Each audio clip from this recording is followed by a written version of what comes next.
추우신데도 이렇게 잘 해주셔서 매우 감사드립니다. 저는 오늘 진행을 맡은 미래의 창출가사의 김지윤이라고 합니다. 요새 많이 핫한 이슈죠. 디지털 가상 관련해서 오늘 저자님께서 어떤 말씀을 해주실지 매우 기대하는데요. 오늘 이제 강연이 끝나고도 Q&A를 진행하는데 이제 Q&A를 질문해 주신 두 분께도 저희가 책을 선물해 드릴 예정이니까 많은 참석 부탁드리겠습니다. 그리고 이게 PPT 같은 경우는 이제 저자 개인 사항이기 때문에 촬영은 자주 좀 부탁드리겠습니다. 자, 바로 모셔보겠습니다. 새로운 시대의 디지털 자산입니다. 정우태 저자님을 모시겠습니다. 한번 들어봐 주시죠.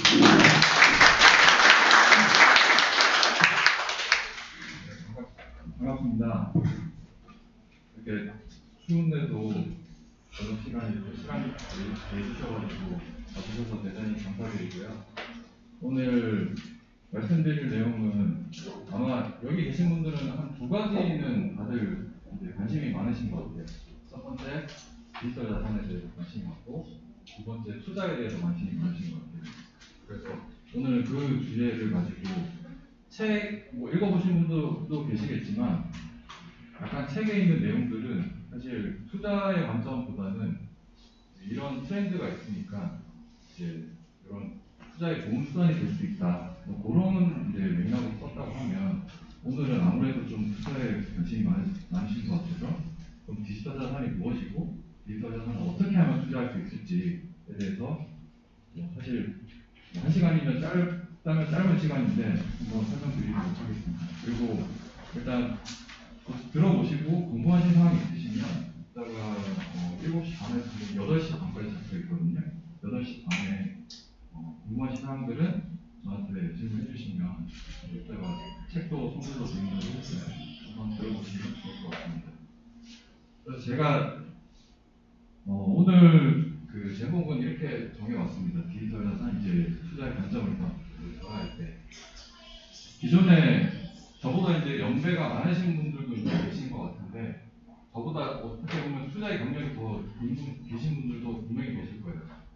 투자를 그냥 단순히 은행 가서 뭐 펀드 가입하고 아니면은 그냥 금융상품을 구매하거나 아니면 뭐 부동산을 한번 사보셨다든지 그런 다양한 이제 투자 상품들이 존재하는데 저희 주변에 존재하는데 요즘 시대에 걸맞게 디지털 자산이라는 게 떠오르는데 이게 많이 들어보셨을 거예요. 유튜브 틀어서 나오고 TV 틀어보고 이런 얘기가 나오는데 이런 얘기 들었을 때 막상 내가 모르는 게 닥치면 약간 거부감이 들잖아요.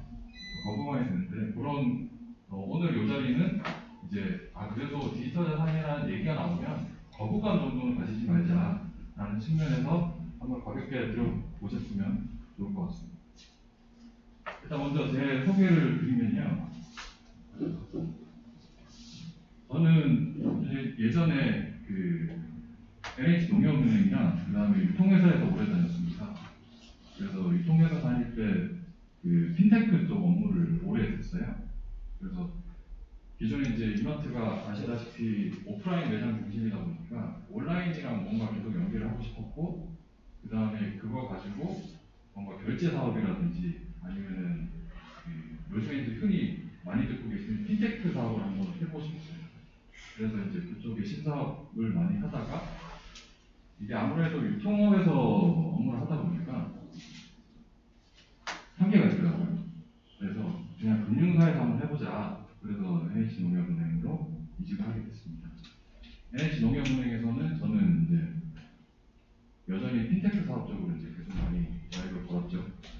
그런데 제가 2015년도, 16년도 때 신사업을 한번 발굴을 해보고자 찾던 중에 블록체인이라는 게 나왔는데 뭔가 은행이랑 한번 사업을 연계해봐야겠다라고 한번 생각했었어요. 그래서 그때 이제 그럼 블록체인이라는 게 뭐냐, 블록체인이 사업을 하고 있는 업체들이 어디가 있냐라고 했을 때 찾아보니까 이제 거래소들이 있더라고요. 그 당시 이제 아주 초창기 거래소들이죠. 그래서 거래소들을 만나봤어요. 그래서 대표님들 만나보고 거기에 이제 전략 하시는 분들도 만나보고 했는데 사실 처음에 저도 얘기 듣고 이게 무슨 얘기인지 잘 이해가 안 가는 거예요. 그래서 이거를 저도 사실은 경영학교에 있습니다. 보니까 그분들은 너무 그러니까 이런 이제 이걸로 사업할 그러니까 돈을 벌려고 하는 것보다는 뭔가 이 기술이나 사상이 너무 좋기 때문에 이 사업에 뛰어드신 분들이 되게 많았어요. 그 초창기 때문에. 그래서 얘기를 듣다 보니까 도저히 제가 이해가 잘 안 돼가지고 개인적으로 이제 공부를 많이 했습니다. 당시에. 그래서 뭐 그런 뭐 해외 논문 같은 것도 한번 찾아보고 그리고 국내에서 그나마 교육한다는데 굳이 찾아가지고 제가 한번 들어도 보고 이제 뭐 그 당시에 이제 제가 백서라는 거 알게 돼서 뭐 비트코인이나 이더리움 같은 뭐 백서도 한번 읽어보고 하니까 좀 이해가 되더라고요.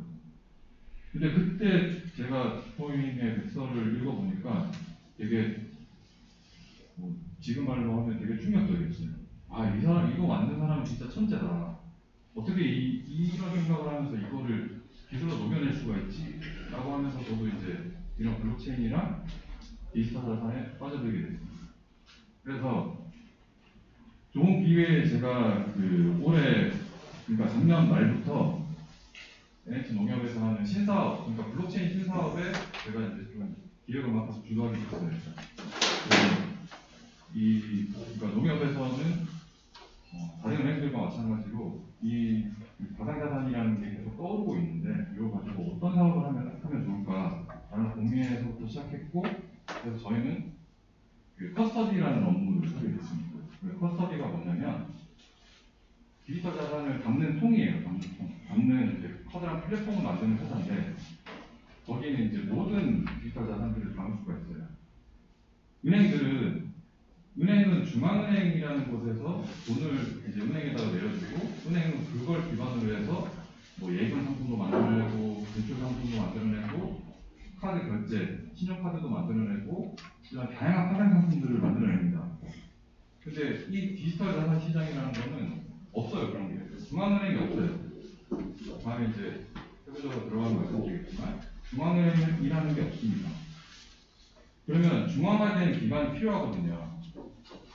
그래서 이제 저희가 그런 은행이 되고자 은행의 가장 잘하는 은행의 비즈니스를 이 가상자산 디지털 자산 시장 쪽에 옮기려고 이 사업을 시작하게 됐습니다. 그래서 이제 올해부터는 이 사업을 하고 있고 아예 그냥 농협 타이틀을 떼고 파르도라는 농협에서 출자받은 그 자회사는 아니지만 합작법인에 지금 현재 맡고 있습니다. 그래서 저는 그 블록체인이 되게 유망하고 중요한 기술이라고 생각하고 제가 경영학 출신이지만 공학 쪽으로 많이 공부를 했습니다.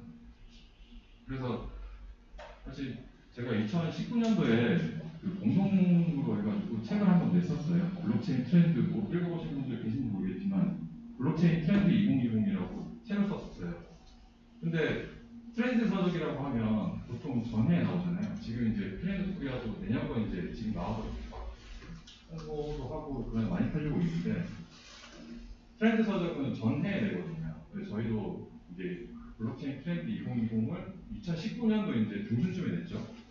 그러면 한 1년 정도 트렌드 서적은 팔려요. 보통 이제 연도가 써 있으면 팔리는데 그러고 나서 2020년 이제 하반기 돼가지고 책이 좀 안 팔리는가 싶더니만 갑자기 2020년 연말 돼가지고 책이 다시 많이 팔리는 거예요.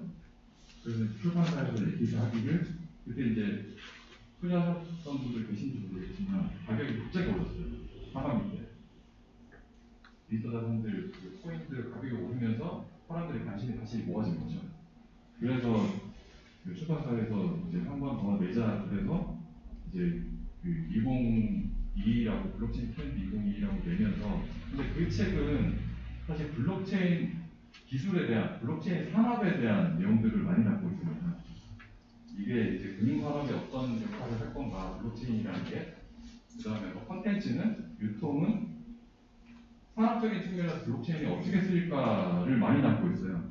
그러다 보니까 저는 블록체인하고 디지털 자산은 예전에 왜 이게 코인이 작동하는 블록체인이 반드시 필요한가에 대해서 막 초창기 때 이제 막 격렬하게 논의하고 했었는데 저는 떨어지면 안 된다고 생각하거든요. 그래서 디지털 자산은 중요한 거고 그리고 그런 것들을 이제 뭐 투자자의 관점이 될 수도 있고 아니면 산업적인 트렌드가 될 수도 있고 이런 것들을 좀 여러분들이 알아줬으면 하는 측면에서 책을 한 번 더 쓰게 됐습니다.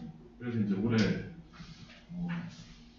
10월에 거의 오늘 주제인 디지털 자산이 온다는 책을 내게 됐고요. 그래서 오늘 이 자리까지 올 수 있게 됐습니다.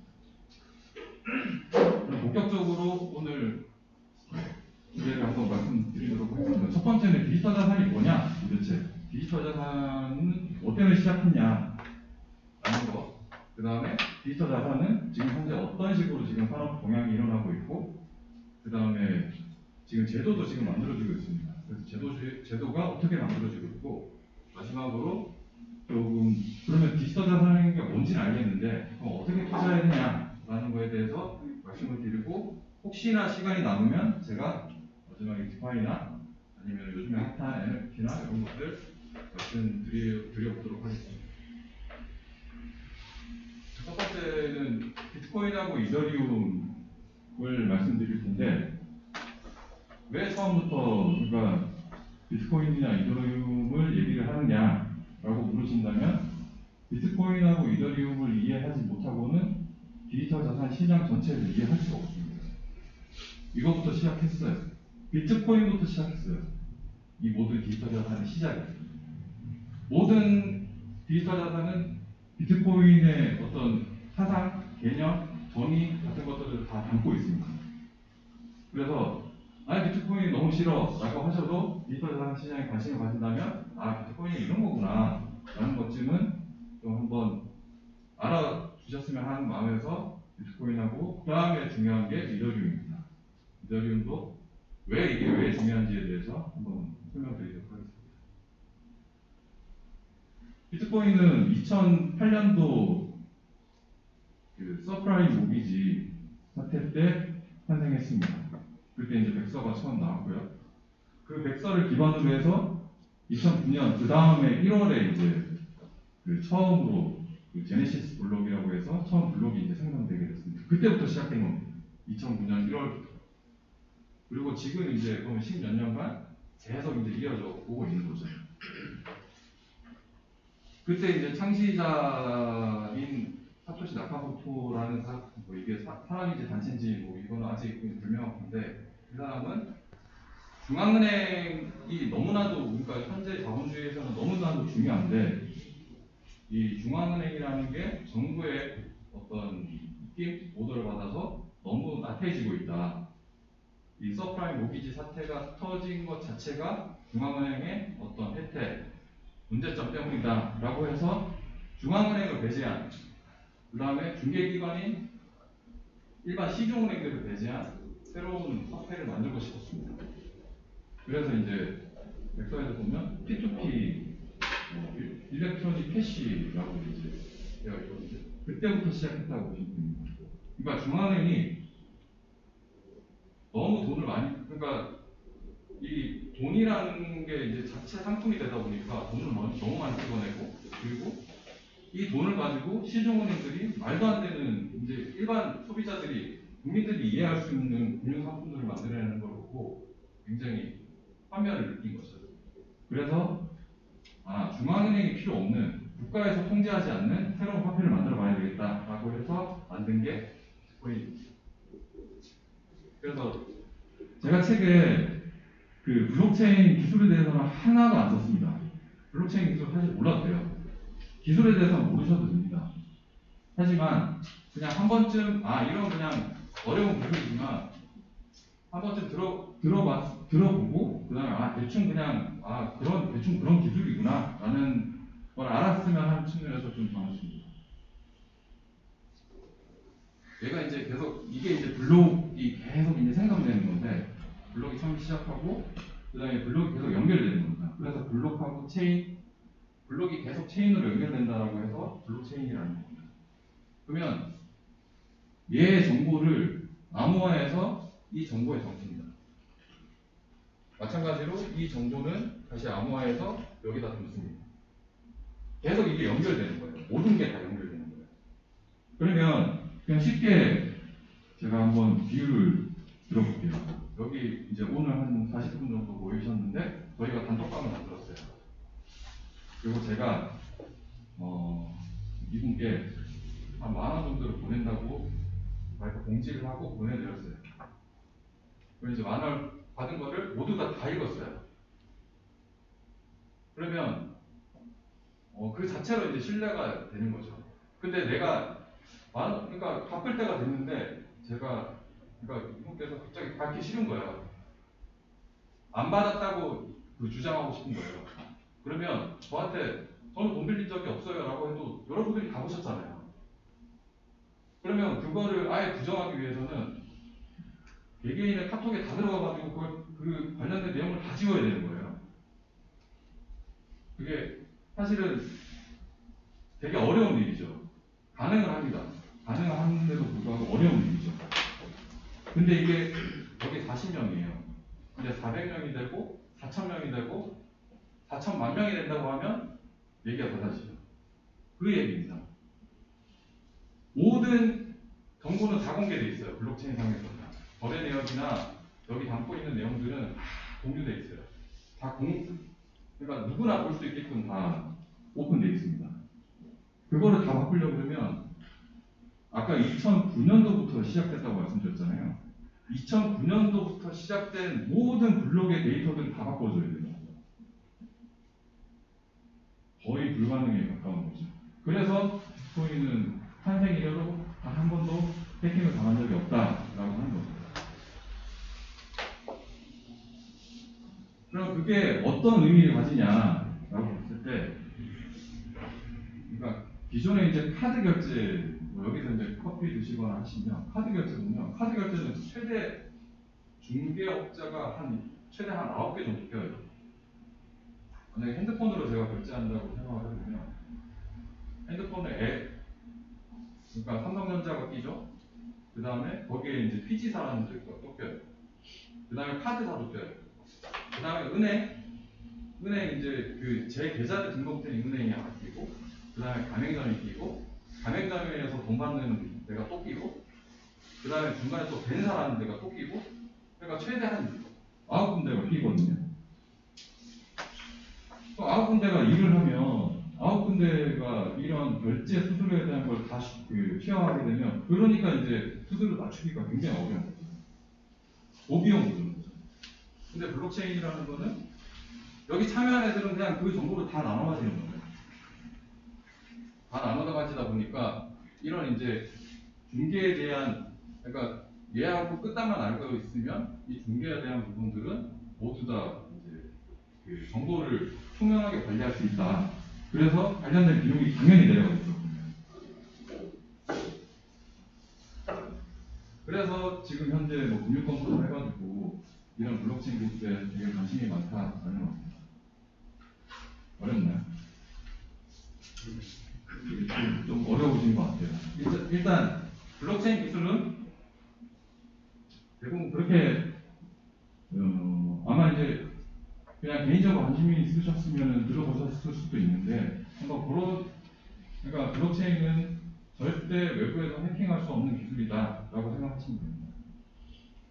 뭐 거래소나 아니면은 블록체인 기술이 해킹을 당했다라는 거는 이때까지는 다 이게 거짓으로 다 설명했어요. 거래소에서 해킹당해서 블록체인 해킹당해서 풀렸다는 거는 그거는 임직원이 뭔가 사고를 쳤거나 아니면 그 블록체인이 해킹당한 게 아니고 그 거래소 자체가 이제 해킹을 당했다거나, 그래서 블록체인 기술이라고 하면 절대 외부에서 유연하거나 해킹할 수 없는 기술이다라고 생각하시면 됩니다.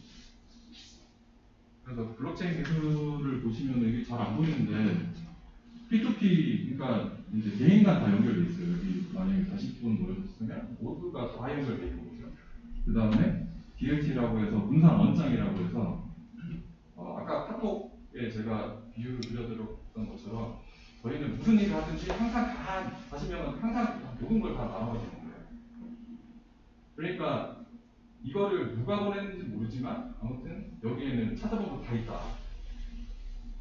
그리고 마지막으로 이제 이게 제가 반드시 블록체인 시장이 활성화되기 위해서는 디지털 자산이 필요하다는 이유가 합의 알고리즘이라는 거예요. 합의 알고리즘. 합의 알고리즘이라는 것 자체가 그러니까 이렇게 모르는 사람들이 항상 모여 있으면 이거를 그러니까 우리의 카톡방을 그냥 그 정상적으로 운영하기 위해서는 그러면 누군가 이제 기여를 막 여기다가 해야 되는데 그 기여를 하는 대신에 이제 보상을 주는 거죠. 보상 체계라고 보시면 됩니다. 그래서 이 네트워크가 블록체인 네트워크가 안정적으로 운영될 수 있게끔 뭔가 보상을 주는 체계다. 원래 그게 그러니까 모든 사람도 그렇고 기업도 그렇고 그게 심리잖아요. 보상이 있어야 뭔가 내가 움직일 동력이 되는 거지. 보상이 없으면 아무것도 안 됩니다. 그래서 뭐 비트코인이 전기료를 엄청 잡아먹는다라고 이제 얘기들 많이 들으셨을 거예요. 비트코인은 이 합의 알고리즘을 전기 해시 파워라고 해서 그러니까 컴퓨터 능력으로 이제 봤어요. 그래서 컴퓨터가 많이 이제 그게 어려운 말로 그냥 채굴이라고 하는데 컴퓨터가 블록을 많이 생성하면 그거에 대한 보상을 준다라고 해서 전기료를 전기 파워를 이제 많이 먹는다라고 이제 얘기를 하는 거죠. 그래서 이제 요즘에는 전기가 이제 너무 많이 허비된다라고 해서 이제 이더리움 같은 것들은 이제 다른 방식으로 바꾸고 있습니다. 전기 이용을 확 낮출 수 있는 방식으로 계속 그런 식으로 진화하고 있습니다. 그 다음에 블록체인의 학문적으로는 소프트웨어 공학하고 암호학하고 그 다음에 게임 이론이라고 해서 경제 경영학을 합쳐놓은 그래서 이제 아까 뭐 사토시 나카모토가 누구냐라고 했을 때 이게 사람이라고 하기에는 너무 이제 이 학문들을 세 개 다 이렇게 통달한 사람은 잘 없거든요.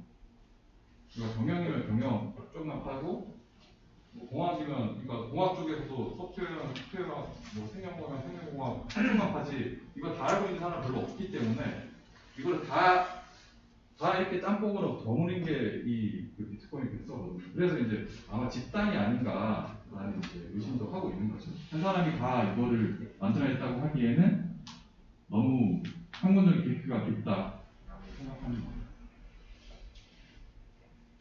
그래서 이것도 잘 안 보이네요.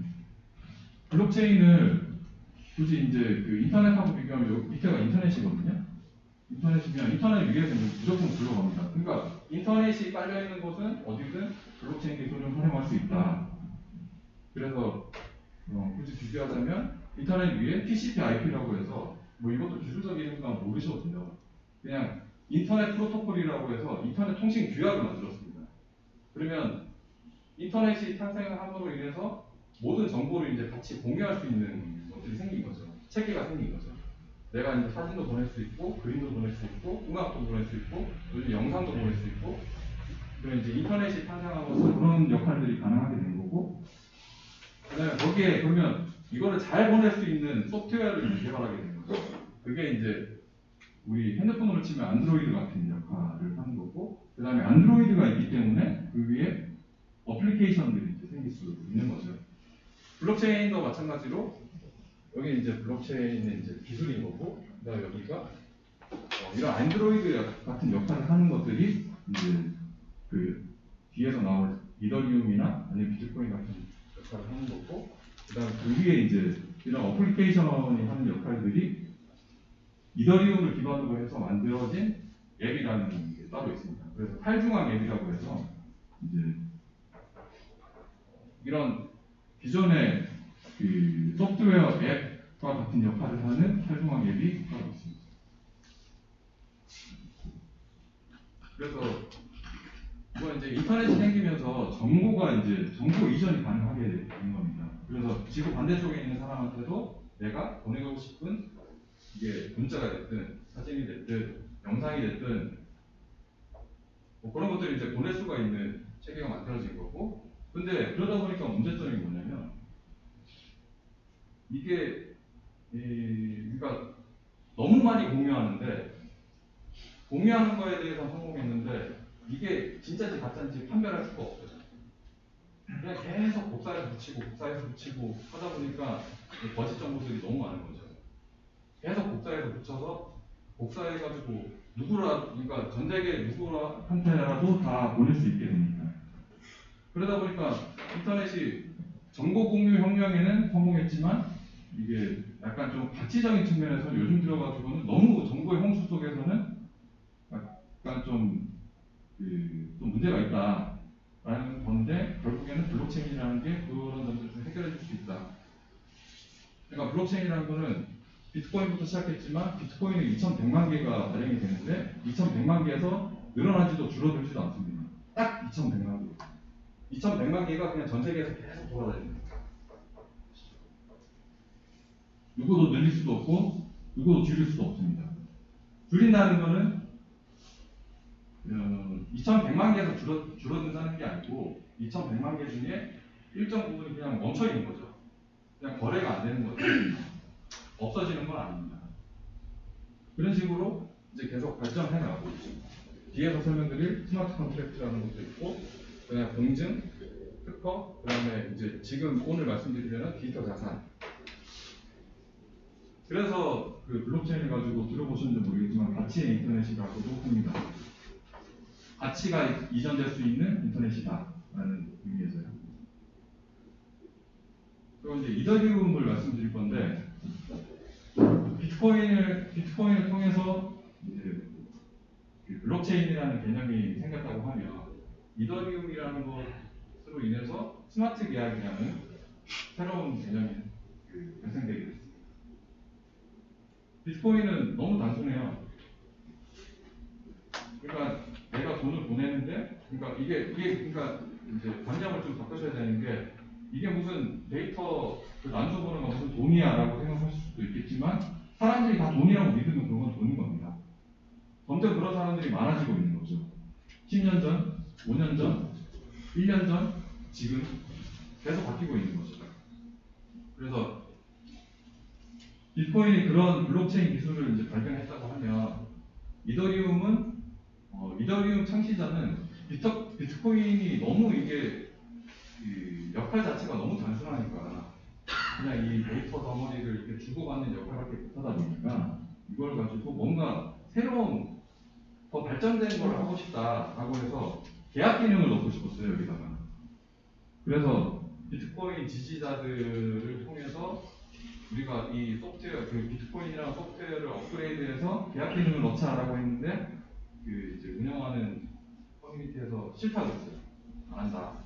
라고 하니까 그냥 자기가 만든 거죠. 제2의 비트코인을 만든 거죠. 그러면서 거기다가 계약 기능이라는 걸 넣습니다. 그게 이제 스마트 컨트랙트라고 스마트 계약 기능인데, 스마트 계약 기능은 어찌 보면 되게 단순합니다. 그냥 자판기를 예를 들어보면, 자판기가 있으면 내가 돈을 넣고, 그 다음에 내가 10,000원을 넣고 1,000원짜리 음료수를 사먹는다고 그러면 1,000원짜리 음료수를 누르고, 그러면 9,000원이랑 음료수가 튀어나옵니다. 그것도 이제 일종의 계약인 거죠. 내가 돈을 넣고 특정 음료수를 사기로 했으니까 그 음료수를 사고 나머지 돈은 나한테 거실러줘 라는 게 계약인 거죠. 컴퓨터 조금 배워보셨으면 if 문하고 비슷하죠. if. 만약에 이렇게 되면, 만약에 내가 돈을 넣고 음료수 버튼을 누르면 나한테 그 버튼 누른 음료수를 나한테 이제 계산해줘 라고 이제 조건을 보고 약속을 하는 거죠. 아주 간단한 약속의 계약의 일종입니다. 이거를 이더리움이라는 소프트웨어에 집어넣었어요. 그러면 아주 간단하게는 그냥 자판기지만 이게 되게 복잡한, 그러니까 if에 if 계속 만들어낼 수 있는 거죠. 이렇게 되면 이제 생각하는 거의 무궁무진한 이제 if 구문들을 다양하게 만들어낼 수 있는 거죠. 디지털 자산은 왜 그러면 지금 요즘에 관심을 갖고 있냐? KB 경영연구소에서 이제 발표한 자료를 보니까 현재는 다양한 자산들이 시중에 존재하는데, 그게 온라인이든 오프라인이든 되게 다양한 자산들이 존재를 하는데, 이게 너무 이제 오프라인 자산 같은 경우에는 디지털 옮기기가 어렵고, 그다음에 온라인 자산 같은 경우에는 너무 복사하기가 쉬운 거죠. 그러다 보니까 이 블록체인 기술이라는 것과 디지털 자산이라는 것을 결합해서 거의 온오프라인의 시중에 현존하는 거의 모든 자산들을 다 디지털 자산화 시킬 수 있겠다라는 겁니다. 그래서 흐름은 이제 코로나로 인해서 돈도 많이 풀리고 대체 투자에 대한 수요도 늘어나고 새로운 신사업에 대한 그 니즈도 생기고 하다 보니까 디지털 자산에 대한 관심이 많이 늘어났어요. 투자할 수 있는 대체 투자들이 너무 많아진 거죠. 이 디지털 자산으로 편입되기 시작한 모든 자산들이 뒤에도 설명드릴 건데 사실 NFT는 참 저도 되게 이해하기 힘든 시장이긴 합니다. 이게 이런 그림, 그러니까 디지털 그림 하나가 이렇게 막 몇십억, 몇백억씩 한다는 것 자체가 저한테도 되게 받아들이기 어려운 되게 현상이긴 한데 그럼에도 불구하고 이 사람들은 이쪽에 관심이 많다. 그리고 실제로 수많은 돈들이 모이고 있는 것들을 증명하고 있다라는 거를 그냥 흘려 들으시면 안 된다는 거죠.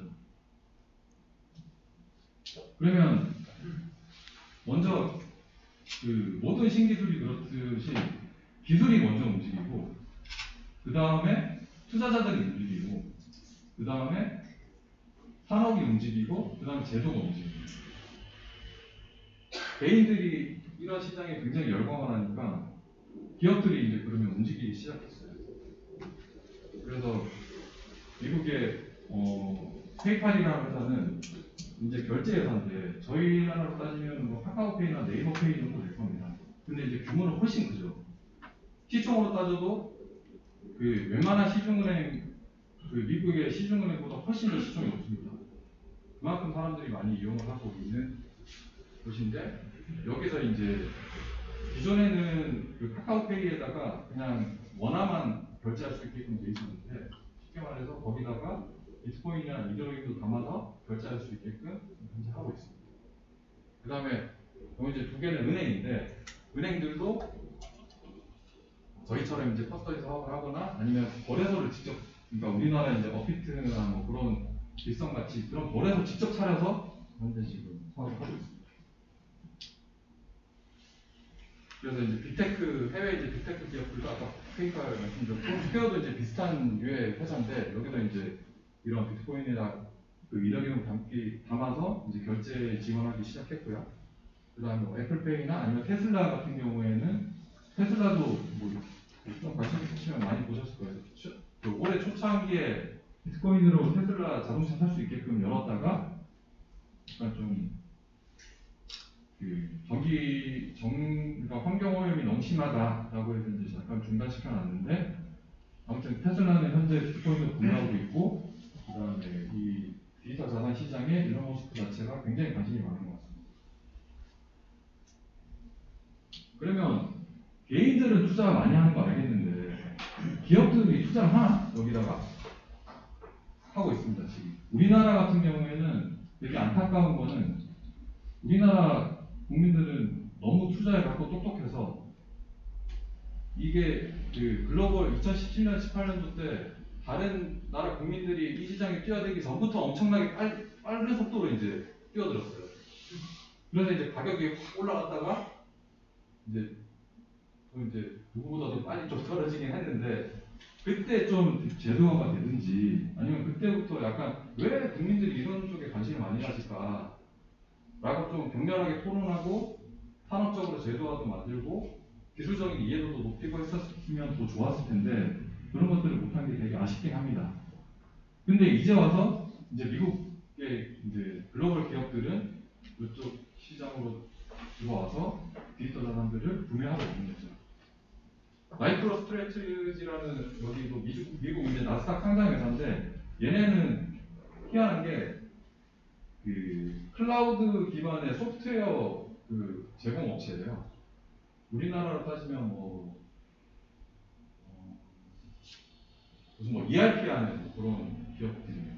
근데 얘네 특이하게 이제 그 대표자 창업자가 이쪽 비트코인에 관심이 너무 많아가지고 비트코인을 엄청나게 사고 있어요. 아예 그냥 그 채권 발행해가지고 회사채 발행해가지고 그 조달한 금액으로 비트코인 사고 막 그러고 있어요. 여기 그래서 오히려 이제 웬만한 그냥 비트코인에 직접 투자하기가 조금 그래도 비트코인 좀 불안한데 라고 하면 여기 투자하는 것도 방법이 있죠. 너무 많이 갖고 있어요. 그 다음에 테슬라도 가지고 있고, 그 다음에 여기 이제 그 투자 회사고, 여기 둘 다 이제 투자 회사고, 아까 스퀘어라고 결제 회사고, 그 다음에 뭐 마라톤 홀딩스나 뭐 여기는 이제 채굴 회사, 채굴하는. 미국에서도 요즘 채굴을 많이 하거든요. 장비들도 그렇고, 그 다음에 컴퓨팅 파워가 필요하니까 반도체, 그 다음에 PC, 서버 이런 것들이 이제 다 필요하다 보니까 그런 걸 이제 하는 기업들이 점점 늘어나고 있고, 이제 우리나라 그 넥슨도 지금 현재 구매를 해서 가지고 있습니다. 넥슨이 이제 그게 넥슨 자회사가 이제 일본 법인인데, 넥슨 자회사를 통해서 아마 이제 한국에서 하고 싶었지만 정부가 좀 싫어하니까 이제 일본에서 대신해서 구매를 하게 된 것 같습니다. 그리고 이런 이제 다양한 기업들이 비트코인을 굉장히 자산 포트폴리오에 많이 담고 있습니다. 그 이유는 아까 말씀드린 대로 국가에서 돈을 엄청나게 푸는데 요즘에 그냥 현금 갖고 있으면 그냥 바보 되는 거죠. 개인들도 마찬가지잖아요. 내가 그냥 투자 안 하고 월급 그냥 따박따박 모아서 그냥 내 호주머니 속에 가지고 있으면 1년 뒤, 5년 뒤, 10년 뒤에는 그냥 너무 자산가치 하락이 너무 빨리 급속하게 이루어지는 거죠. 그래서 뭐라도 사야 되겠다. 그게 부동산이 될 수도 있고 이런 비트코인이 될 수도 있는데, 비트코인을 구매하는 게 우리 사업의 어떤 연관성이나 아니면 미래 성장성으로 이 디지털 자산이라는 미래 성장성을 봤을 때 훨씬 더 낫겠다라고 판단해서 여기다 투자를 한 겁니다. 근데 안타깝게도 이제 우리나라 국가는 없죠. 이 정부에서 워낙 싫어해가지고, 저도 사실 은행에 있을 때 그러니까 이제 은행의 이제 소관 부처가 주무 부처가 이제 금융위거든요. 금융위원회. 금융위에서 당시에 저도 이제 거기 관련된 그 업무를 하고 있었는데 2017년도 때, 18년도 때 되게 싫어했어요. 진짜. 뭐 앞에서는 은행이 그냥 판단한 일이다라고 했지만 뒤에서는 되게 싫어했어요. 은행, 특히 금융회사들은 이쪽 코인 시장으로는 아예 그냥 쳐다보지도 마라.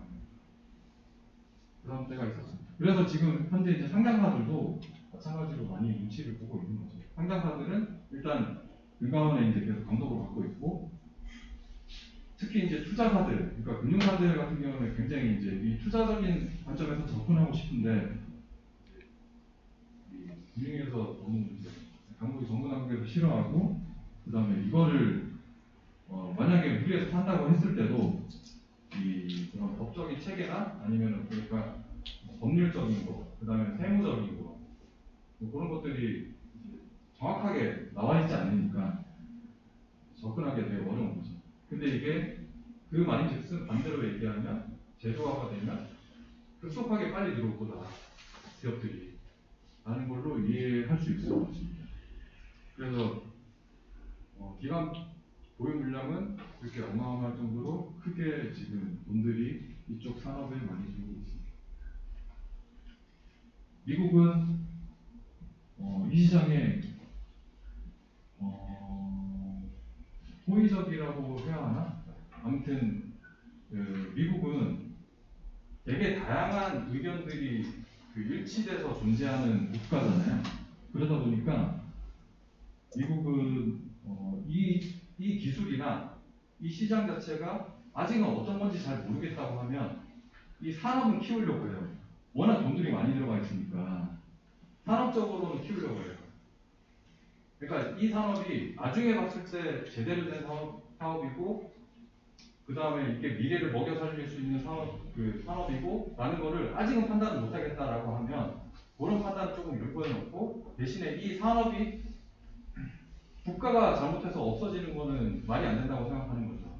이거 민간 기업들이 뛰어들어가지고 이렇게 여기 투자자들도 모여있고 뭐 개인이든 법인이든 다양한 이제 이해관계자들이 들어가 있는데, 거기서 국가에서 할 역할은 여기서 이 산업이 국가 때문에 망하지 않고 대신에 사기꾼들은 다 배제시키는 그런 이제 정책을 펴고 있는데 그런 것들이 참 우리나라하고 비교하면 조금 아쉽긴 합니다. 우리나라 같은 경우에는 아예 그냥 논의조차 그냥 싫어했기 때문에 지금 와서는 지금 이제 다시 뭐 대선 정국이라서 그런지 지금 조금 다시 논의하려고 시작하는 시점인 것 같습니다.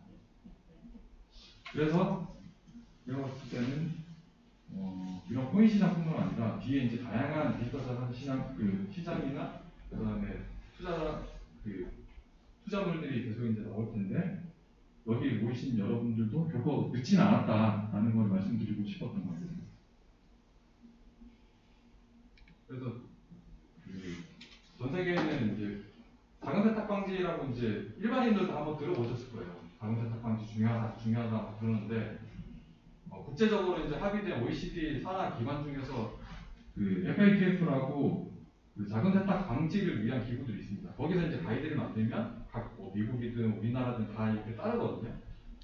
거기서 이제 지금 실질적으로 이제 논의되기 시작했고 대부분의 국가에서는 가상자산을 금융상품으로 인식을 하고 있습니다. 그래서 이게 불법적 탈세, 그다음에 뭐 사기 이런 거에만 연루되지 않으면 양성화 시켜야 된다는 게 주요 골자입니다.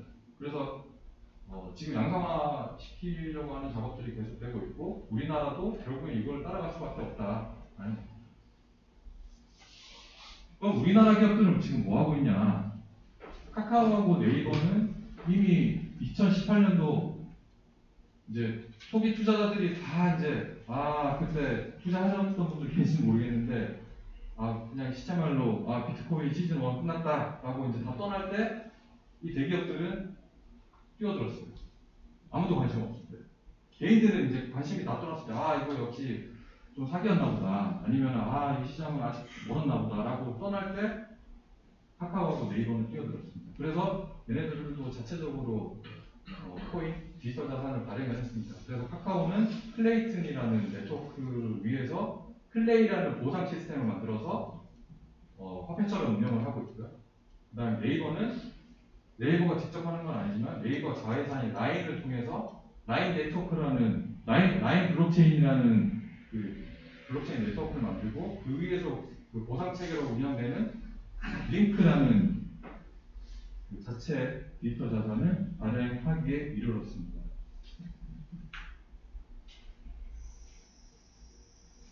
그래서 먼저 이제 카카오 한번 보시면 카카오는 클레이튼이라는 블록체인 네트워크를 개발했다고 말씀드렸죠. 그래서 그 위에 클레이라는 게 움직이고 클레이라는 클레이튼이라는 네트워크를 안정적으로 운영하기 위해서 되게 다양한 산업의 대기업뿐만 아니라 IT 기업, 그다음에 투자사들이 다양하게 들어와서 현재 이 클레이튼 네트워크가 정상적으로 잘 작동하게끔 참여하고 있습니다. 되게 여러분들이 아시는 그런 SK도 있고요, 아모레퍼시픽도 있고, 카카오 계열사뿐만 아니라 이런 게임사들도 있고, 요즘에 핫한 위메이드, 카카오페이, 안랩, GS샵 이런 데들이 다양하게 있습니다. 그럼 이 말은 뭐냐? 얘네들이 다 클레이를 가지고 있어요. 제가 알기로는 거의 한 50억에서 한 100억 정도는 들고 있습니다. 우리나라 대기업들도 이런 디지털 자산에 투자를 하고 있다.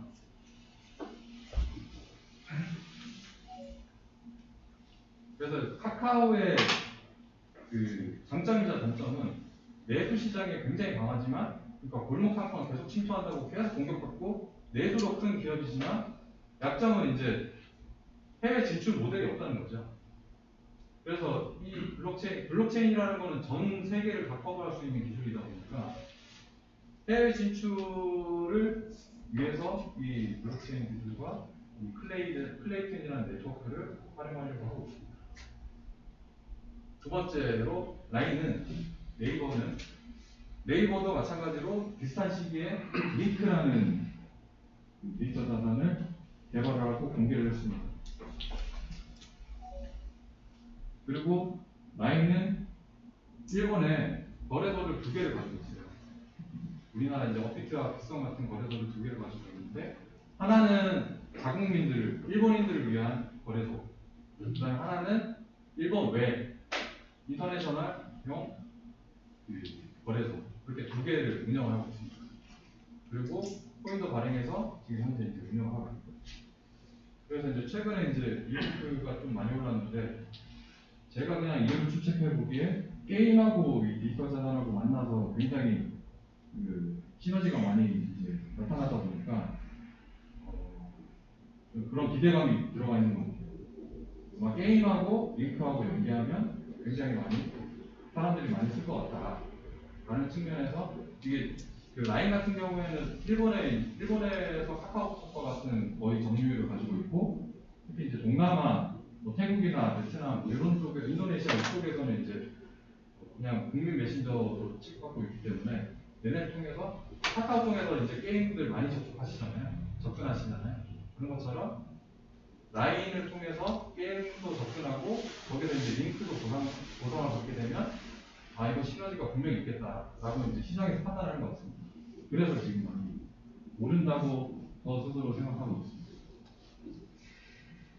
그래서 우리나라 이제 법 제도도 바뀌기 시작했습니다. 특근법이라고 해서 특정금융정보법이라고 해서 특정금융정보 및 이용에 관한 법률이라고 해서 아까 말씀드린 그 자금 세탁과 관련된 내용들 들어갔습니다. 근데 좀 아쉬운 점은 어쨌든 여기에 들어가는 순간 이제 이 코인들이 결국에는 금융 상품으로 이제 여기에 포함되는 사업자들이 금융 사업자로 이제 포함되게 되버렸어요. 그러면서 이제 제도권으로 들어오게 됐는데 좀 아쉬운 점은 이거는 그냥 규제를 위한 그 법률이기 때문에 이것보다는 조금 더 산업진흥, 산업 활성화를 위한 법률에 좀 포함됐으면 좋지 않았을까. 그런 좀 아쉬움이 많은 것도 사실입니다. 그래서 미국을 중심으로 해서 이제 새로운 제도들이 생기고 그 다음에 그 관련된 회사들도 계속 투자가 늘어나고 있고 국민은행이나 신한은행, 제가 논답하고 있었던 NH농협은행도 은행이 직접 사업할 수는 없지만 별도 회사를 설립을 해서 거기서 이런 디지털 자산 관련된 업무를 할 수 있도록 그렇게 점차 변해가고 있습니다. 그래서 제이미 다이먼이라고 미국에서는 되게 전설적인 투자자이자 CEO가 있거든요. JP 모건의 이제 CEO인데 이 사람이 이런 말을 했어요. 이 사람이 사실은 2017년 이 사람은 항상 비판했어요.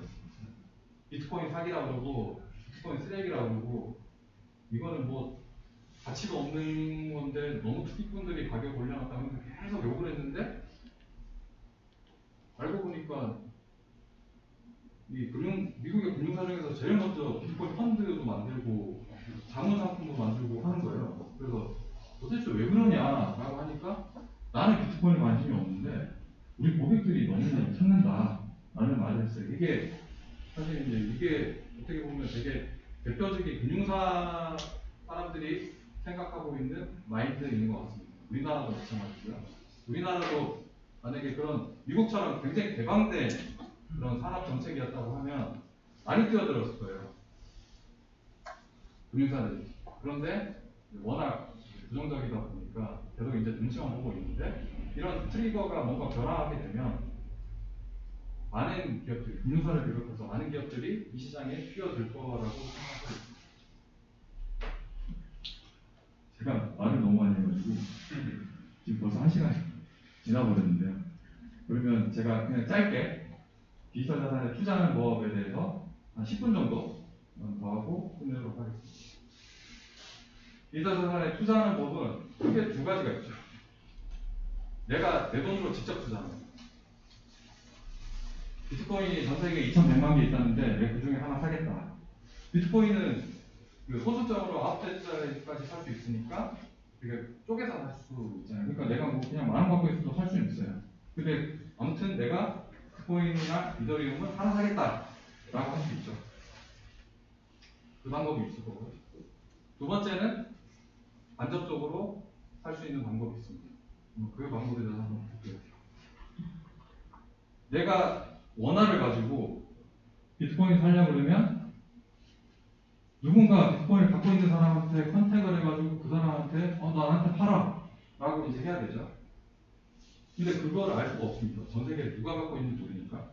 그래서 이거를 하면 전 세계 투자자들을 모을 수 있는, 그러니까 국민들을 모을 수 있는 한번 그 장터를 만들어 보자 라고 해서 시작된 게 이제 거래소. 거래소에는 팔려고 하는 사람, 사려고 하는 사람, 그냥 현금만 갖고 있는 사람, 비트코인 갖고 있는 사람, 수많은 사람들이 이제 막 여기 다 들어와 있는 거죠. 그래서 거래소들이 그래서 굉장히 이제 전 세계적으로 되게 활성화되어 있고, 전 세계 이제 수많은 거래소들이 지금 운영을 하고 있습니다. 그래서 거래소 선택할 때 굉장히 중요합니다. 거래소들이 돈이 모이는 곳이기 때문에 이게 자꾸 이게 거래소 사고가 터질 때마다 이제 언론에서 굉장히 안 좋게 쓰는데, 근데 생각해보면 모든 산업은 그러듯이 돈이 모이는 곳은 항상 사기꾼이 있기 마련이에요. 근데 그거를 이제 잘 모르는 거는 첫 번째는 투자자의 이제 안목인 거고, 두 번째는 정부의 제도인 거죠. 사기꾼이 사기칠 수 없게끔 시장을 잘 형성시켜주는 거죠. 수많은 거래소가 있지만 여러분들은 잘 선택을 해야 된다라는 겁니다. 우리나라에 대표적으로 4대 거래소가 있다고 합니다. 왜 4대냐? 원화 거래가 되는 곳이 4군데밖에 없어요. 2019년도 제일 많았을 때 한 200개 정도 됐다고 하거든요. 근데 지금 이제 가상자산 사업자 신고 들어간 업체들 보니까 한 30개 미만입니다. 그 외에는 지금 12월 말 되면 다 문 닫아야 돼요. 지금 등록 안 하는. 그런데 원화가 들어가지 않으면, 원화로 거래할 수 있지 않으면 이게 유동성, 그러니까 흔히 거기서 활동하는 사람들이 숫자를 칠 수밖에 없어요. 그렇기 때문에 유동성이 많은 곳에서, 그러니까 내가 그 코인을 갖고 있는데 팔려고 해도 팔리지가 않는 거예요. 살 사람이 있어야 팔리잖아요. 그러니까 유동성이 큰, 그러니까 투자자들이 많이 모여 있는, 그러니까 장터를 가는데, 시장을 가는데 사는 사람도 많고 파는 사람도 많고 시끌벅적해야지 그게 내가 살 수 있는 상품들이 거래가 되는 거지.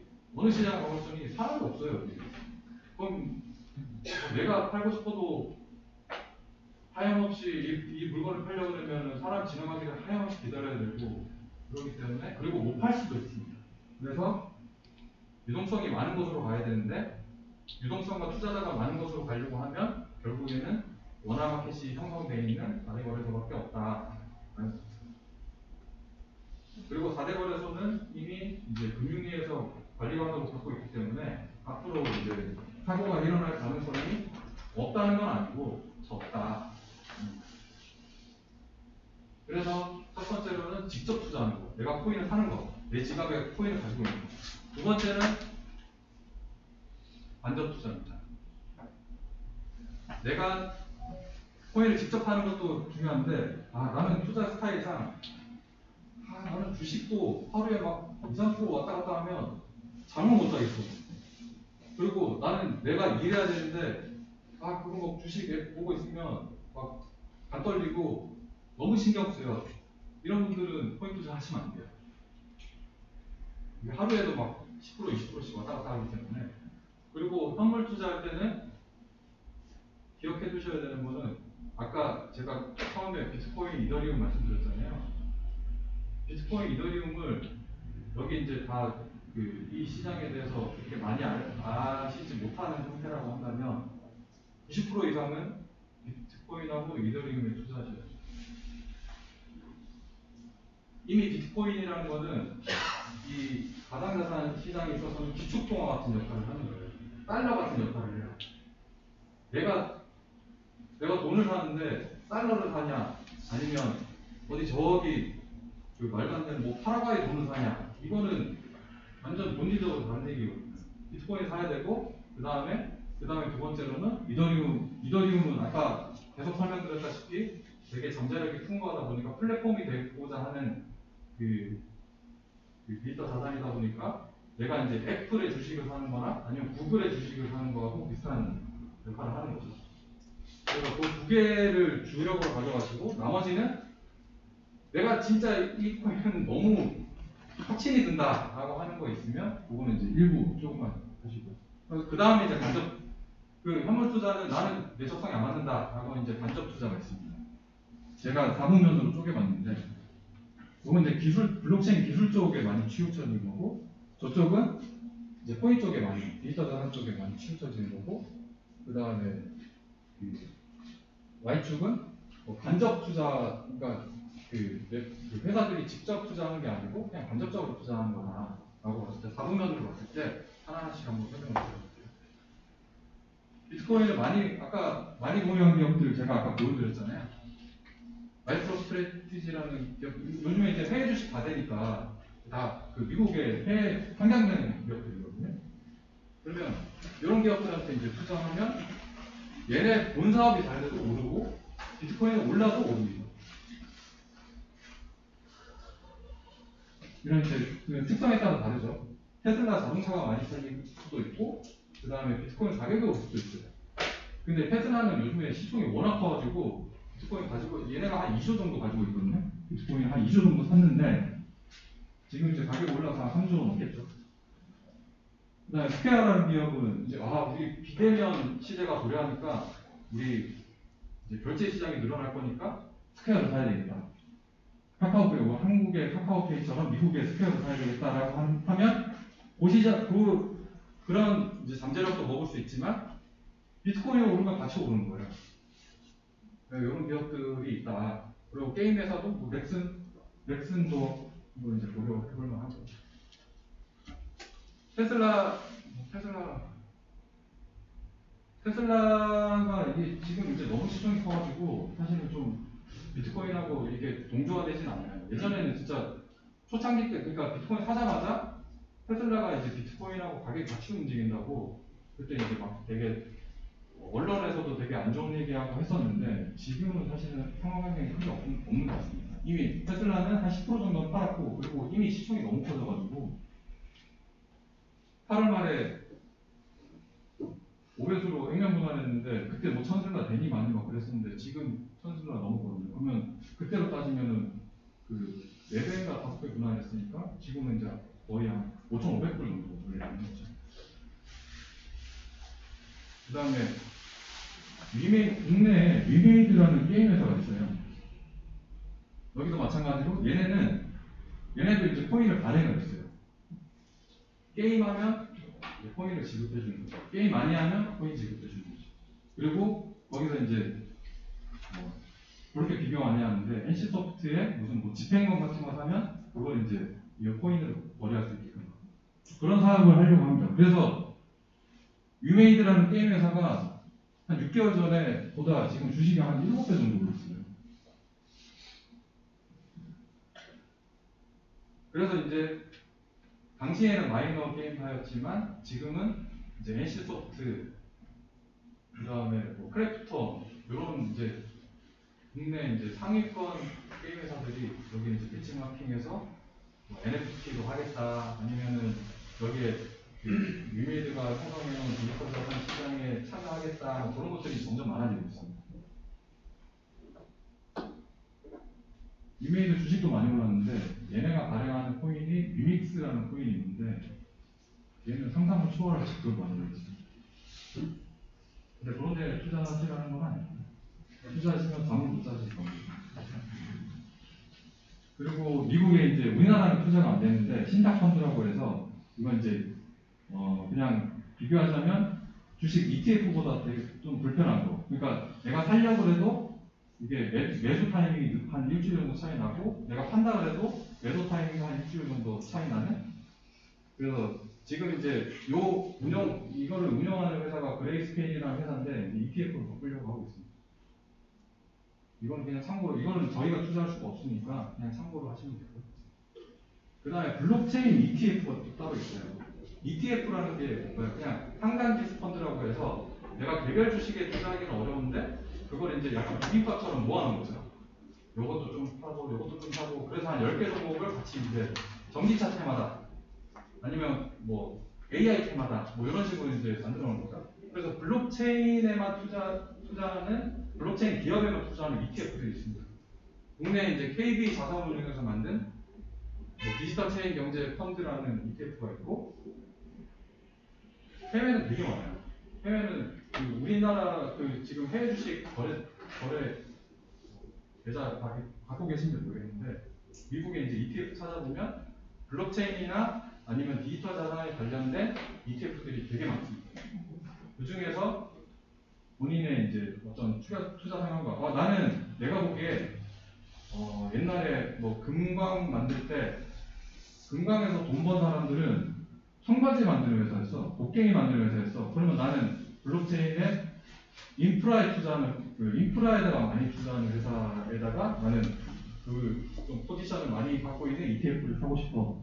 라는 것도 있고, 나는, 그런 거 필요 없고, 그냥 실제로 디지털 자산하고 직접 연계가 있는 기업들에다가 투자를 많이 하는 상품에다가 투자하고 싶어. 라는 것도 있고, 되게 다양하니까, 이거는 찾아보시면 하면 되고, 우리나라도 이거 이제 만들 때 이 만드신 분이랑 이제 한번 저녁 한번 먹어봤는데 이거 만들 때도 되게 우여곡절이 많았다고 하더라고요. 금융에서 결국에 금융상품 내려고 하면 승인을 받아야 되는데 그래서 이름이 이상해요. 블록체인이 아니고 무슨 디지털 체인이잖아요. 블록이라는 말도 쓰지 말고 체인이라는 말도 쓰지 말고 그래서 뭐 이 종목도 빼고 저 종목도 빼고 그래서 이상한 상품 만들어질 하다가 결국엔 디지털 체인으로 합의 보고 출시했다고 하더라고요. 근데 결국엔 이제 이런 것들이 점점 많아질 거다. 그 다음에 요즘에 이제 되게 핫한 게 비트코인 선물 ETF라고 해서 비트코인에 직접 투자한 기업들이, 그러니까 제일 좋은 거는 투자자들이 직접 투자하면은 비트코인 가격 자체가 많이 오를 겁니다. 근데 이거는 이제 지수에다가 투자하는 거예요.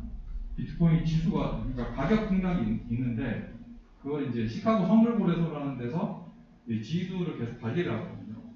전 세계 이제 비트코인 가격이 어떤 흐름으로 가고 있는지, 그럼 그 지수에다가 투자하는 거예요. 그러니까 직접 투자하는 건 아니고, 이제 운영사들이 간접적으로 투자하는 거죠.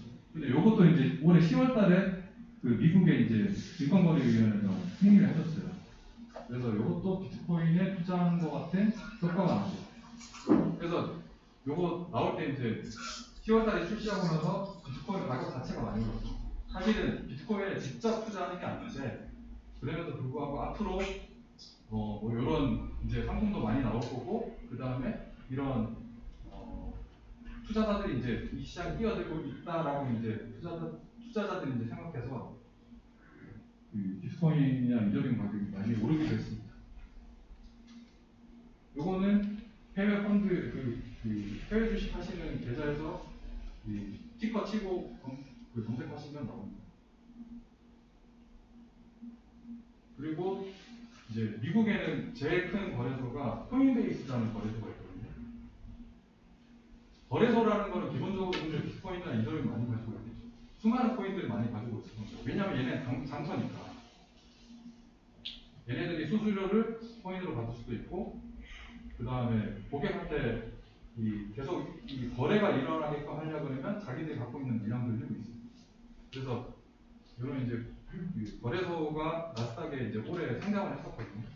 그래서 지금 원래 이제 초창기에 상장하자마자 한 300불 언저리였는데 계속 밑으로 기다가 최근에 이제 이 주권 가격이 올라가면서 상장 가격을 초과하는 수익을 얻기도 했습니다. 이제 마지막으로 말씀드릴 거는 우리나라 그러니까 제도 만드시는 분들의 스탠스가 많이 바뀌었어요. 첫 번째로 요거 기사에서 보셨는지 모르겠는데 금융위원장이 4월달에 어른들이 잘못된 길을 알려줘야 된다 그러면서 이제 엄청나게 욕을 많이 먹었어요. 근데 지금 한 7개월 지났는데 이제 민주당 당대표가 이제 그동안 규제만 하던 거를 산업적으로 한번 가야 된다. 라는 이제 얘기를 했죠. 그거는 이 시장 자체가 너무 많은 투자자가 뛰어들고 있고, 그 다음에 미국 시장 자체가, 그러니까 전 세계 뭐 리딩 국가라고 하는 데서 이런 것들을 계속 산업적으로 받아들일 수 있기 때문에 이거는 이제 전 세계적인 흐름에서 벗어날 수 없다라고 이제 판단하는 것 같아요. 이제 정치인이 언급을 했기 때문에 이제 이게 점차 하단으로 내려와서 이제 실제 규제 그 정책으로 이제 바뀔 가능성이 크죠. 그래서 이런 이제 어떻게 보면 되게 드라마틱한 이제 그 변화가 현재 일어나고 있다라는 거를 이제 한번 생각해 보시면서 이 시장을 어떻게 바라봐야 되는지를 한번 더 생각해 보셨으면 하는 바람입니다. 제가 시간이 남으면 여기까지 하려고 했는데 이건 안 될 것 같고 일단 오늘은 제가 말씀드릴 거는 이 정도고 혹시나 질문 있으시면 네. 질문 한번 주세요. 네. 네, 교수님 말씀 잘 들었고요. 그 샌프란시스코나 이런 데를 가면 지금 가상화폐 코인으로 거래가 많이 한단 말이에요. 서민 식당이나 뭐 이런 미용실 이런 데들의 작은 소상공인들한테도 이 코인으로 가상화폐로 결제가 가능하단 말이에요. 그런데 이제 우리나라 같은 경우는 그리고 이제 스위스나 그 북유럽 같은 데 가면 블록체인이나 이런 가상화폐에 채굴할 수 있는 어떠한 그 단지를 국가적으로 조성을 해놨단 말이에요. 특히 스위스 같은데. 그런데 우리나라는 저 문산에 무슨 미용실 아줌마가 어떻게 해서 코인을 하면서 이렇게 거래를 할 수는 있어도 지금 말씀하신 정책적으로다가 어떠한 그 채굴을 할 수 있는 국가의 조성단지 같은 것이 아직까지는 한국에서 멀진 않았는데 교수님께서는 어떻게 바라보시는지. 그러니까 그런 것들이 지금 이제 1년의 변화가 시작된 시점이라고 보는 거죠. 그동안에 이제 계속 규제만 했다고 하면, 그러니까 지금 되게 안타까운 게 중국이 다 이제 이런 채굴부터 해가지고 다 금지시켰어요. 근데 중국에서 비트코인의 그 채굴량에 많을 때는 75%까지 나왔거든요. 그래서 비트코인이 좀 비판을 많이 받았어요. 생산자가 너무 이렇게 한국까지 집중되어 있는데 이게 무슨 이게 글로벌 화폐냐, 글로벌 네트워크냐 그런 이제 비판을 많이 받았었는데 되게 운 좋게 중국 정부가 그냥 금지시켜 버렸어요. 그건 이제 에너지 문제 때문에 그렇다고 합니다. 그러니까 얘네들은 이제 산업적으로 그 석탄이나 석유를 많이 써야 되는데 이게 이제 쓸데없는 곳에, 그러니까 그들이 보기에는 쓸데없는 곳에 너무 많이 쓰는 거죠. 그럼 채굴하는 너무 많이 쓰다 보니까 그래서 이제 금지하면서 그게 아까 말씀하신 북유럽이나 아니면 미국으로도 많이 갔어요.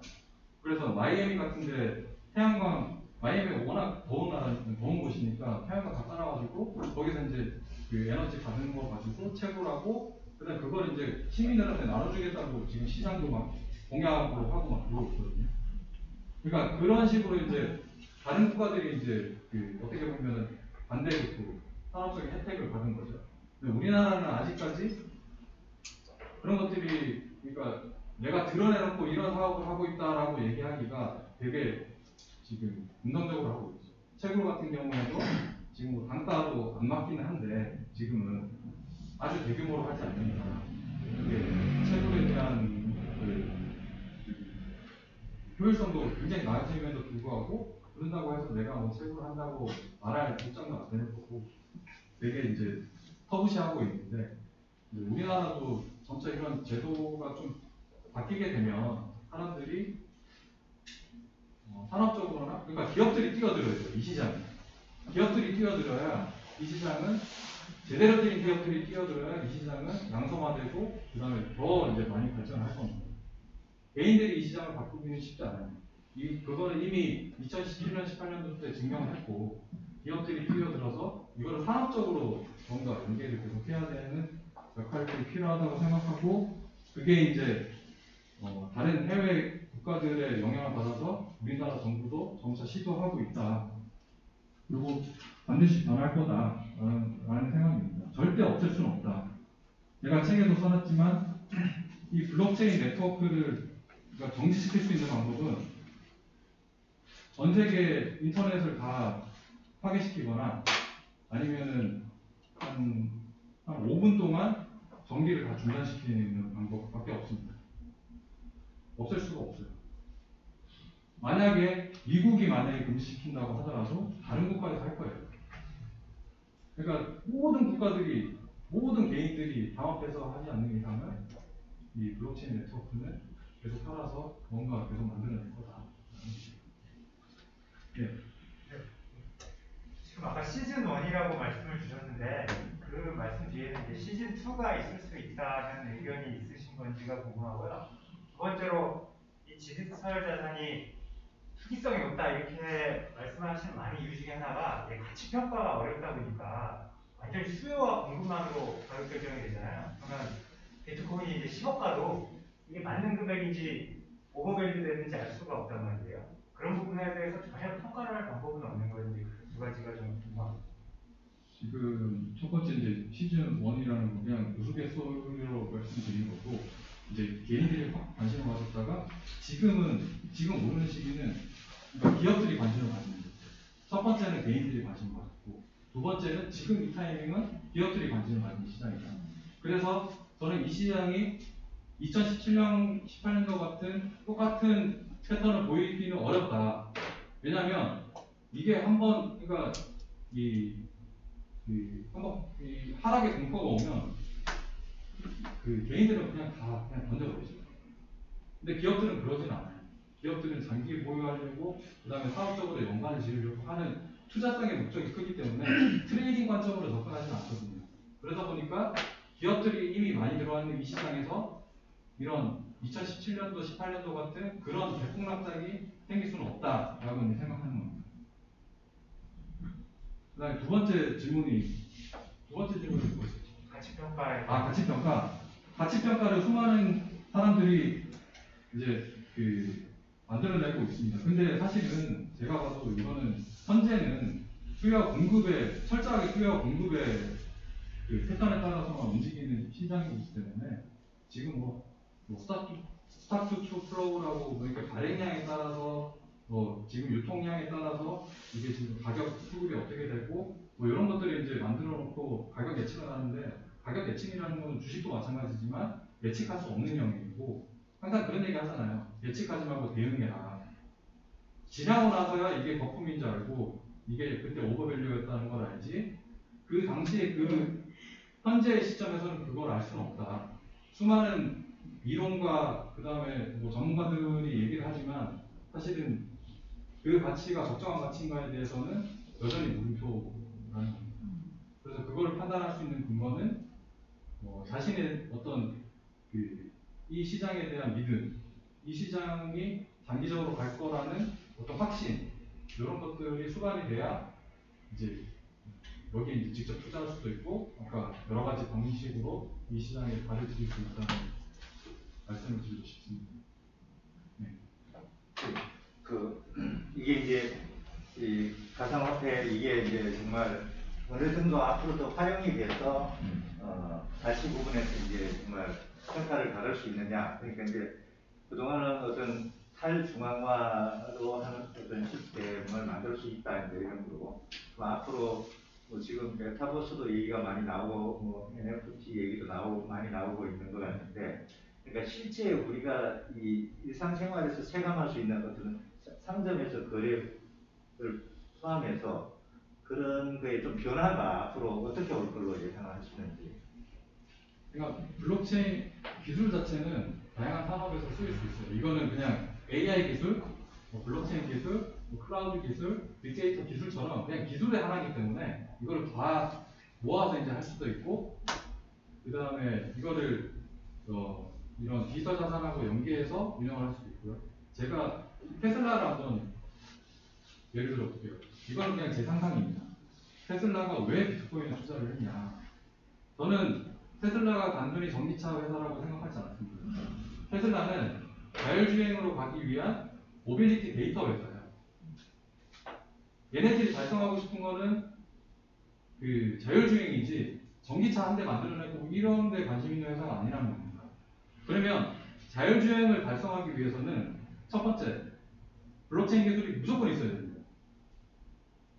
수많은 자동차들이 거리를 돌아다니면서 전혀 이제 중앙의 통제로 따르면서 서로 이제 이 자동차들끼리 커뮤니케이션 하면서 주행을 할 수 있다는 것 자체는 이게 중앙에서 통제해가지고 이 전 세계 모든 테슬라 자동차를 통제할 수 있다는 거는 말도 안 되거든요. 서로 커뮤니케이션 하면서 피할 때 피하고 비켜줄 때 비켜주고 그 다음에 데이터를 모으고 이런 것들이 블록체인 기술이 무조건 들어가야 된다. 그러면 이 블록체인 기술이 잘 작동하기 위해서는 디지털 자산이 비트코인과 같은 디지털 자산 이더리움이 무조건 들어가야 된다. 그렇기 때문에 저는 일론 머스크가 이쪽 시장에 관심을 가지고 투자를 하는 거다. 첫 번째는 그러니까 테슬라가 투자한 거는 저는 첫 번째는 그거라고 생각하고 두 번째는 우리나라하고 다르게 이제 그 미국은 각각의 집마다 이제 그 자동차 차고지가 있고 거기서 이제 충전을 시키잖아요. 그럼 위에 이제 태양광 패널 같은 거를 만들어 놓죠. 그러면 밤새 이제 그 태양광 패널에서 그러니까 낮에 이제 그 태양광 패널에서 집적한 그런 에너지를 이제 저녁에 차가 들어오면 충전을 시키죠. 근데 그게 가정에도 쓰고 차에도 충전시킬 겁니다. 근데 에너지가 남겠죠. 분명히 남을 거고. 이거를 그냥 한 집에서 다 쓸 수도 있겠지만 남는 거를 이걸 이제 코인으로 바꿔서 운영을 하는 거죠. 그렇게 되면 무슨 일이 생기냐? 전기료 없이 차를 운영할 수 있고 내가 초기 투자금 없이 차를 살 수 있는 시대가 됩니다. 그냥 차를 공짜로 주는 거죠. 결국에는 그 코인으로 변환하는 이 과정들이 결국에 컴퓨터가 하는 역할이에요. 그러면 각각의 집마다 들어가 있는 이런 서버들이 이런 그 에너지를 코인화 시키는 것들을 계속 작업을 하고 있는 거죠. 그래서 그 두 가지 목적이 있는 것 같다. 단순히 그냥 그 테슬라가 뭐 그냥 일론 머스크가 약간 배짜라가지고 비트코인을 사고 뭐 저기 도지가 좋아가지고 뭐 그 그림 그려가지고 저기 그 스페이스X 쏠 때 그렇게 막 태워서 보내는 그런 게 아니고 그거는 그 사람이 약간은 좀 그런 그러니까 좀 이렇게 시장을 그냥 관종처럼 보이려고 하는 끼도 있어서 하지만 실제로 그 사람은 세계 최고의 부자고 그 사람은 굉장히 똑똑한 사람인데 왜 이쪽에다가 그리고 비트코인 구매하면서 그 일론 머스크는 테슬라가 그 비트코인 노드 그러니까 비트코인 네트워크를 운영하기 위한 전 세계에 한 13,000개 정도 되거든요. 이 네트워크 비트코인이라는 블록체인 네트워크를 운영하기 위한 이런 뭐 검증 작업도 하고 다양한 컴퓨팅 파워를 제공해주는 노드라는 그 이제 그 대규모 서버 집단을 노드라고 하거든요. 그 중에서 테슬라도 거기에 참여해서 하고 있습니다. 그러니까 그냥 뭐 비트코인 내가 좋으니까 사야지 그게 아니고 이쪽 기술과 이쪽 산업에 굉장히 관심이 많다는 거죠.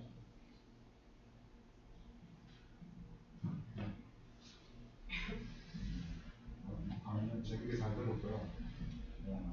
지금 그 책에서 제가 본 분들이 비트코인 같은 경우는 결제 시에 일주가 있고 페팔 같은 초당 2,300만 건 정도를 한다고 하는데 결국은 지금 그 현재 디지털 사회에서 그 속도가 제일 큰 관건인 거예요. 그래서 어찌 보면 불확실성이 많이 존재하는 부분이 있는데 그 부분에 대해서 이제 지금은 뭐 엄청나게 비싼데 그에 대해서 이제 미래에 대한 어떤 그 이제 예측을 어떻게 하는지 알고 그다음에 이제 디지털 뭐 화폐든 뭐 디지털 어떤 가치가 되다 보면요. 아까 말씀하셨지만 이 정부의 어떤 가버넌스의 어떤 이런 그 콜라보가 돼 있는데 지금 이제 뭐 그냥 서로 뭐 앞만 보고 있는 정도의 상황인데 이제 뭐 이게 디센트럴라이즈 하면서 하려고 그러면 지금 정부에서 그 부분에 허용이 안 될 부분이죠. 그게 이제 어쩌보면 인간의 탐욕인데 예를 들어서 이제 우리가 기아 문제가 생기는데 지금 인구가 한 73억 명 정도 되는데 우리가 농산물 생산할 수 있는 건 한 120억 명 정도 된대요. 근데 무수히 많은 그 기아 문제가 생기고 있다는 말이에요. 그런 것처럼 이 부분의 어떤 그 디지털 그 블록체인으로서의 어떤 뛰어난 기술이지만 그게 보편화되려면 어떤 정도의 기간의 로드맵이 있어야 되는 거 아닌가. 그러니까 지금 예를 들어서 우리가 투자라는 오늘 타이틀이 디지털과 투자인데 투자의 관점에서 지금 뭐 완전히 그냥 롤러코스팅 타는데 이 뛰어 들어가 일반 개미들이 그냥 뭐 개미할게 되는 거 아닌가 하는 왜 가기는 가지만 그 기간이 너무 길지 않냐는 우려가 있거든요. 그래서 그 부분에 대해서 어떻게 생각하십니까? 첫 번째 질문 까먹었습니다. 첫 번째는 1초짜리 그게 제가 그 질문을 듣고 보니까 약간 제가 좀 설명이 부족했다고 생각하는 게 지금 이제 먼저 질문하시는 거 그렇고 결제를 생각하시는데 제가 오늘 말씀드리려고 했던 거는 사실은 앞에 이제 코인 얘기 너무 많이 나와가지고 뒤에는 이제 코인 아닌 얘기들이 많은데 코인은 그러니까 그냥 거의 그냥 쉬운 말로 코인은 비트코인이 다가 아니라는 겁니다. 그러니까 화폐가 되려고 하는 그러니까 화폐를 지향하지만 화폐가 되지 못하고 결국엔 금이 되는데 화폐나 결제가 되려고 하는 코인은 진짜 일부분밖에 없어요. 전 세계 지금 현재 거래되고 있는 그 코인 개수가 한 9,000개 정도 되는데 그 중에서 결제만을 위해 태어난 코인은 100개도 안 됩니다. 나머지는 엄청나게 다양한 기능들을 뭐 에너지를 효율화시키는 코인, 무슨 뭐 클라우드를 효율화시키는 거, 그 다음에 뭐 그 이더리움처럼 나는 그냥 플랫폼이 되겠어. 그 다음에 오늘 이제 제가 낮에 만났던 기업들은 NFT를 뭐 어떻게 이제 저장할 수 있는 기술을 개발해서 그걸 이제 코인화시켜서 투자를 유치하겠다, 부동산을 유치하겠다. 굉장히 많은 코인들이 있다는 겁니다. 그러니까 결제만을 생각하시면 이 시장을 다 이해하지 못하는 거예요. 그러니까 1%밖에 이해하지 못하는 거예요. 비트코인부터 시작했지만 그 사상을 가지고 수많은 되게 범용적인, 그러니까 되게 많은 이제 새로운 것들이 태어났는데 이제 결제만 생각하시면 안 된다. 그리고 결제를 물어보셨으니까 제가 이제 전달드릴 거는 제가 좀 오늘 핵심적으로 말씀드리고 싶은 거는 그 부분이에요. 결제만 묻는 건 아니다. 디지털 자산은 되게 다양한 역할을 수행할 수 있다. 결제를 물어보셨으니까 지금 비트코인이 왜 화폐가 못 됐냐라고 하면 그것도 이제 정확하게 들어가죠. 1초에 뭐 7번밖에 처리 못 하는데 이것도 뭐 거래가 물리면 제가 그냥 오늘 어디 뭐 지갑 주소로 뭘 비트코인을 보내잖아요. 그러면 한 6시간 뒤에 도착하는 거예요. 그러니까 굉장히 늦어요. 그래서 이제 오히려 이제 그런 기술적인 허들로 화폐가 못 되고 그냥 금이 되는 걸 수도 있는데 근데 그런 것들은 기술 발전에 따라서 계속 고쳐나가고 있어요. 사람들이 진짜 똑똑한 게 전 세계 사람들이 이거를 머리 싸매고 이제 고민하다 보니까 되게 다양한 방식들이 나와요. 그리고 그거를 한번 해봐요. 테스트를 해봐요. 쓰는데 그걸 문제가 없다? 그러면 이제 그걸 또 상용화시켜요. 그런 게 이제 어떻게 보면 글로벌 집단 지성의 힘인 거죠. 그래서 그런 것들은 점차 개선돼 나가고 있고 비트코인은 너무 많은 사람들이 지금 현재 이용을 하고 있기 때문에 개선되는데 굉장히 시간이 많이 걸리지만 아주 천천히 업그레이드 되고 있다. 그런데 결제용으로 쓰기에는 이제 조금 어려울 것 같다. 그래서 이제 사람들이 다시 새로운 관점으로 보는 게 디지털 금리다. 근데 그 외에 결제용으로 만들어진 다른 수많은 코인들은 뭐 라이트 코인이나 이런 것들은 실제로 아까 말씀하신 그런 비자나 마스터까지는 아니지만 그래도 그거에 근접한 빠른 신속한 결제를 지원하고 있다라고 말씀드리고 싶고요.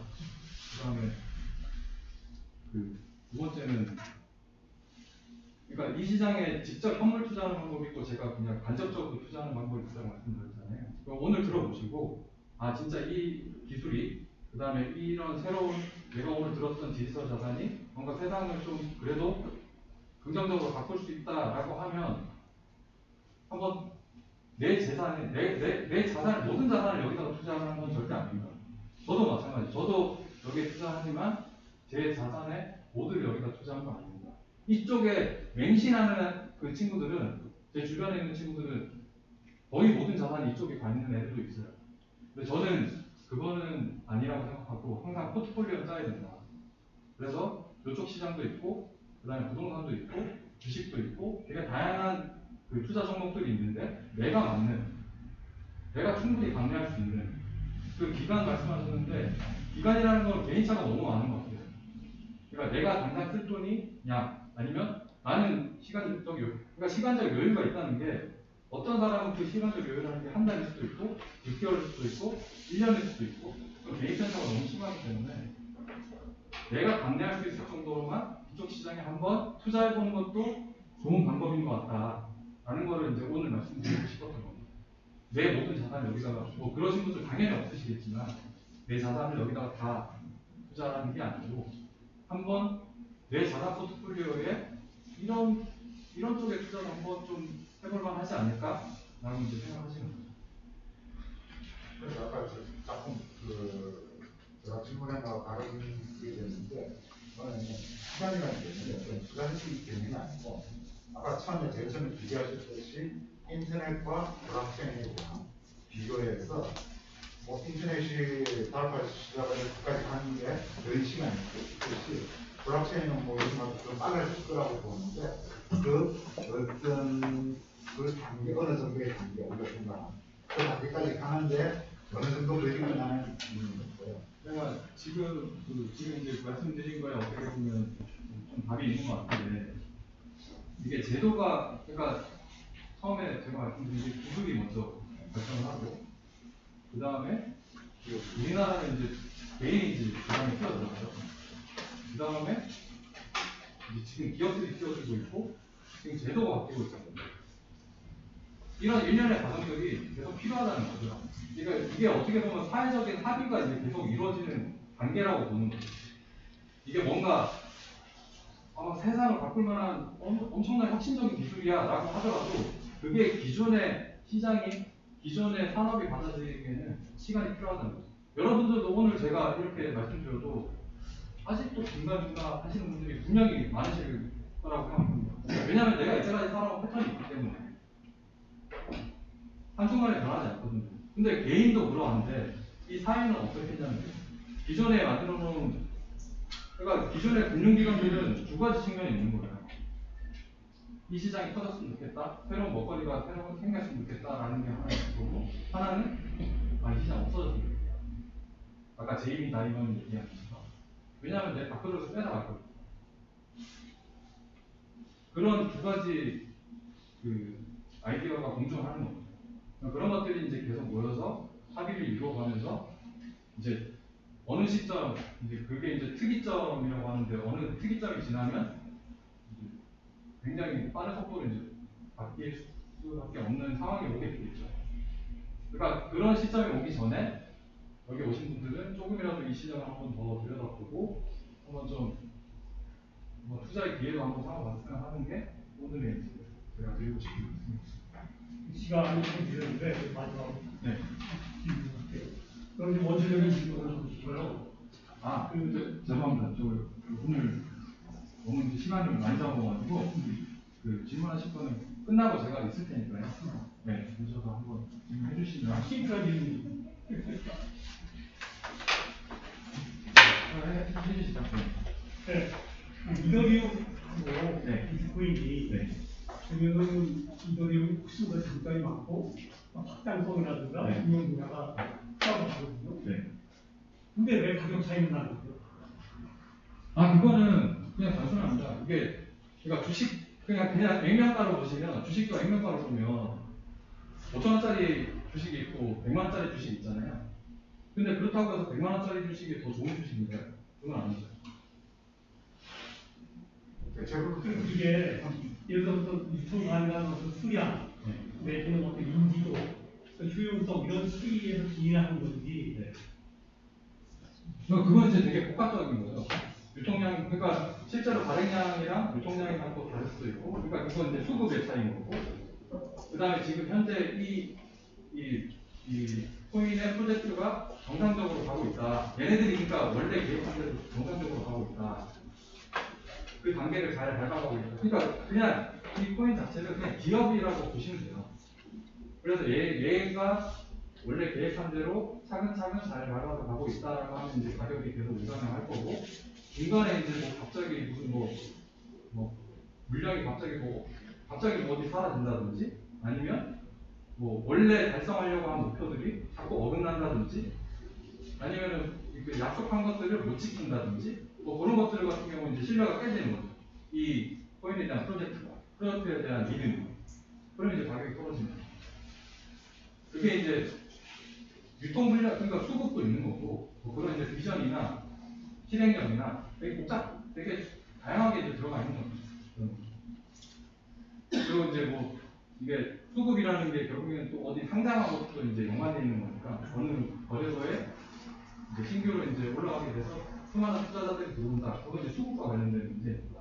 그럴 때 이제 가격이 오르기도 하고, 아니면 본질적으로 이 프로젝트가 뭔가 계속 이제 이런 목표를 달성하고 있다라고 하면 우상향하는 거고, 이제 이거 사장이 자꾸 뭐 딴짓을 한다든지, 아니면은 이게 뭐 원래 발행하려고 하는 가격이나 이런 것들이 그 프로젝트의 어떤 성격이나 이런 것들이 바뀌고 있다라고 했을 때는 가격 훼손이 됐습니다. 그걸 이제 그래서 투자 포인트로 삼으시면 되십니다. 내가 보니까 얘네가 그 계획했던 그런 것들이 잘 가고 있는지, 근데 뭔가 하나 삐끗했어.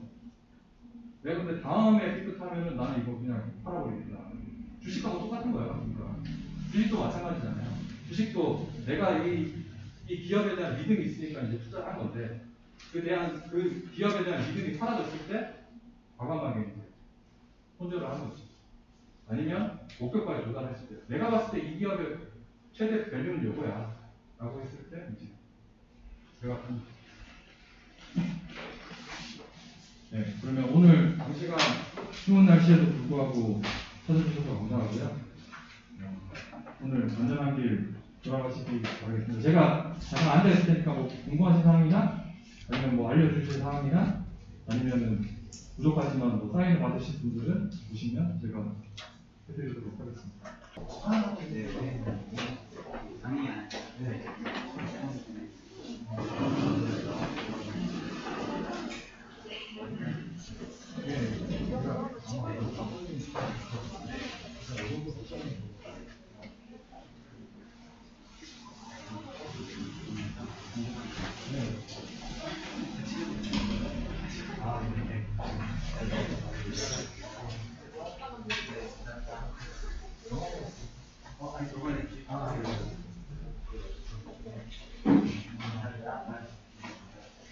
질문 하나 더 보내면 시간이 더 돼요. 그러니까 지금 이제 내년 2022년을 보면 주식시장은 미국이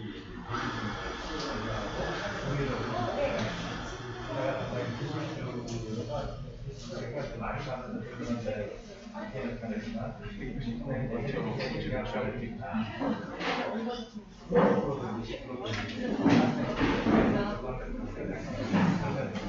주식시장의 정리상승기에 주식시장에 영향을 받으면 그 디지털 자산 쪽은 오히려 이걸 해지하는 실수단